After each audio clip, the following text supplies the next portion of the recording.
नीतीश कुमार बोलेंगे यही गलत है। हमारे हिसाब से उनका नाम पलटू राम होना चाहिए। वो व्यक्ति मुख्यमंत्री बनने के लिए मुख्यमंत्री पद से इस्तीफा देके मुख्यमंत्री की शपथ लेता है, तो उस व्यक्ति का चाल चरित्र और चेहरा पूरे बिहार की जनता के सामने आ गया। नाकामियों को छिपाने के लिए उन्होंने ईडी और उसका इस्तेमाल किया। नीतीश कुमार पर कोई भी, ना तो जनता न जनप्रतिनिधि, कोई विश्वास करने के लिए तैयार नहीं है। मेरे हिसाब से राजनीति में ऐसे लोगों को होना ही नहीं चाहिए।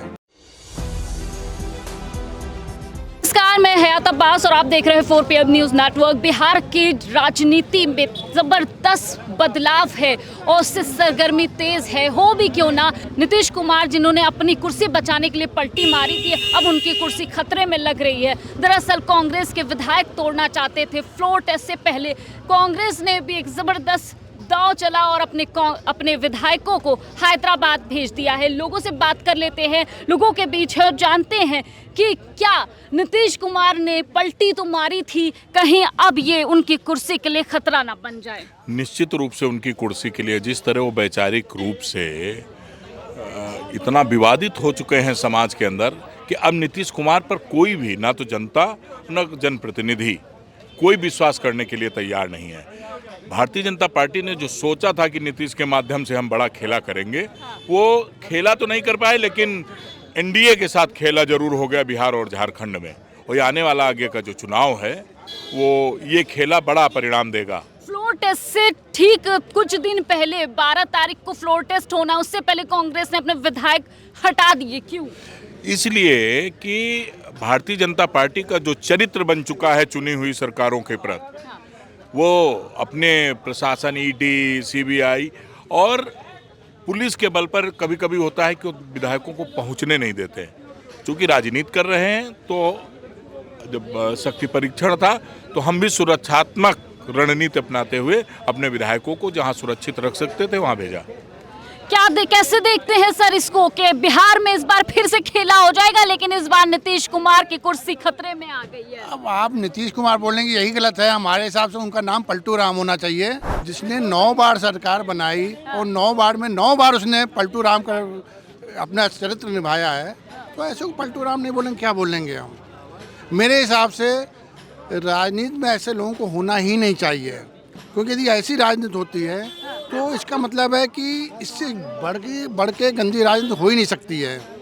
इससे देश के जो लोगों को विश्वास है वो ख़त्म हो जाता है एक तरह से। एक आम जनता जिस हिसाब से वोट देती है, वो ये मांग के देती है कि ये कैंडिडेट हमारा है, वो सरकार चलाएगी। लेकिन जो काम, जो खेला नीतीश कुमार जी करते हैं, मुझे लगता है कि ऐसे लोगों को राजनीति से तुरंत बेदखल कर देना चाहिए।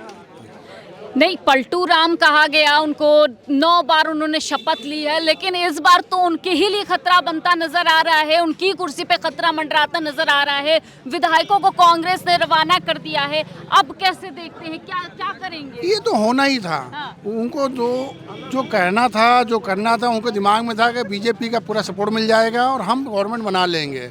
लेकिन उनको ये नहीं पता था कि आज की तारीख में बीजेपी भी हाशिए पे है।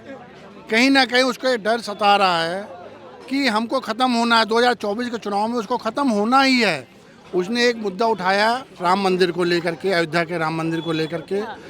मुझे लगता है कि 22 तारीख के बाद लोग भूल गए कि ये बीजेपी का था।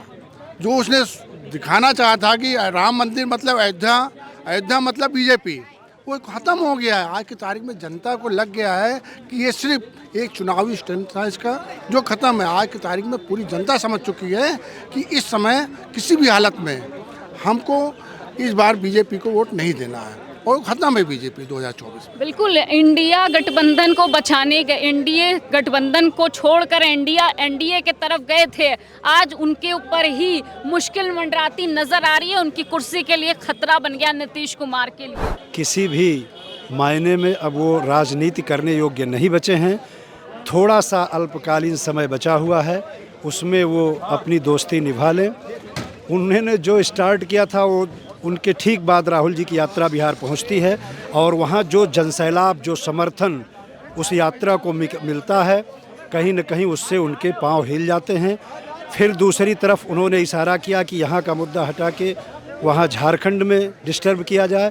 वहाँ आप देख ही रही हैं, आज ही फ्लोर टेस्ट हुआ, उसमें उन्हीं के परिवार को या उन्हीं के कह लीजिए सगे संबंधी को हमारी ही पार्टी का समर्थन और साथ में सरकार बनी है, फ्लोर टेस्ट में पास हुई है वो। तो जिस रूप में भी देखा जाए उनका कहीं कहीं ED, CBI हुआ, ED हुआ, जो भी है सब तरह का इस्तेमाल वो कूटनीति अपनी कर रहे हैं, चाहे यूपी हो, झारखंड हो, बिहार हो, मध्य प्रदेश हो, कहाँ भी जहाँ भी हो।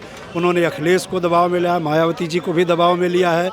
जो भी उनके खिलाफ आगे बढ़ने का प्रयास करता है वहाँ अपनी वो एजेंसी इस्तेमाल करते हैं। उनके पास अपना कोई कैडर नहीं बचा है। कोई क्या क्या कांग्रेस ने इस बार खेला कर दिया? तेजस्वी यादव और कांग्रेस बिल्कुल तेजस्वी के हाथ में और कांग्रेस के हाथ में राहुल जी का जो ज्वाइंट गठबंधन इंडिया हुआ है वो बिहार में पूरी तरह से नीतीश को धराशायी कर रहा है। और वहाँ निश्चित तौर पे लोकसभा आने वाले चुनाव में कांग्रेस और तेजस्वी जी का झंडा लहराएगा। और वो यूपी ही नहीं, पूरे देश में, बिहार में नहीं, पूरे देश में भाजपा का वजूद खत्म कर देंगे। राहुल जी की यात्रा एक सार्थक यात्रा होगी और युवाओं की यात्रा होगी। रोजगार पे जो भी इन्होंने प्रहार किया है युवाओं के साथ, उन सब नाकामियों को छिपाने के लिए उन्होंने ED और उसका इस्तेमाल किया। लेकिन ये कहीं ना कहीं वो इस पे युवाओं को और जनता का दृष्टिकोण साबित हो रहा है और आगे चल के वो कांग्रेस के साथ होंगे और उनकी सरकार बनाएंगे। देखिए, खेला तो करने का काम जिसका है वो खेला अपने हिसाब से करेंगे। जब वो व्यक्ति मुख्यमंत्री बनने के लिए मुख्यमंत्री पद से इस्तीफा देके मुख्यमंत्री की शपथ लेता है तो उस व्यक्ति का चाल चरित्र और चेहरा पूरे बिहार की जनता के सामने आ गया। और बिहार की जनता जिस हिसाब से उनको मैंडेट देख के मुख्यमंत्री देखना चाहती थी, उन्होंने अपनी खुद मट्टी पलीद कर ली है। बात रही राहुल जी की और तेजस्वी की, तो इन दोनों को देखने से पहले हमको इस देश का इतिहास देखना पड़ेगा। राहुल जी का और तेजस्वी के उसमें जो एक इस देश के लिए समर्पण के खानदानी खून दोनों में है। लालू जी का, सोनिया जी का, राजीव जी का जो संबंध रहा है, कहीं न कहीं वो एक संस्कारी और विरासतन है। तो निश्चित है कि इस बार खेला वहाँ होगा। क्या लगता है सर, 15 विधायक कांग्रेस ने फौरन हटा दिए, फ्लोर टेस्ट से पहले क्यों हटा दिए? क्यों हैदराबाद के लिए रवाना कर दिया है? अरे भाई, हेन तेन प्रकरण की राजनीति चल रही है। तो इस वजह से हुआ है जो भी हुआ है। बाकी आप जाने रहे दबाव की राजनीति चल रही है। मौजूदा सरकार किस तरह से लोगों को दबा रही है, किस तरह से खेला कर रही है। चाहे वो बंगाल में करने की कोशिश करी, लेकिन बंगाल में उनका कुछ आपसी तालमेल हुआ है मुझे लगता है। हाँ, वरना हो तो वहाँ भी जाता, जिस हिसाब से सोरेन के साथ हो गया तो निश्चित रूप से बंगाल छूटता नहीं। लेकिन इंटरनली क्या है ये आप देखिए, देखना है आगे क्या होता है। अभी तो इस बारे में कुछ नहीं कह सकते। तो भाई, जिस कुर्सी के लिए छोड़कर नीतीश कुमार इंडिया गठबंधन को NDA में शामिल हुए थे, शायद उस पर अब खतरा मंडराने लगा है और नीतीश कुमार की कुर्सी खतरे में है। और जनता इस पर क्या सोचती है, उनकी सीधी राय ग्राउंड से, क्योंकि ग्राउंड से जो सच्चाई हमें पता चलती है वो अलग होती है। तो इसी तरह लोगों की बात, लोगों की राय सुनते रहेंगे, लेते रहेंगे, आपको दिखाते रहेंगे ग्राउंड से। Ground reporting camera person Satyanarayan के साथ मैं हयात अब्बास, 4 PM न्यूज़।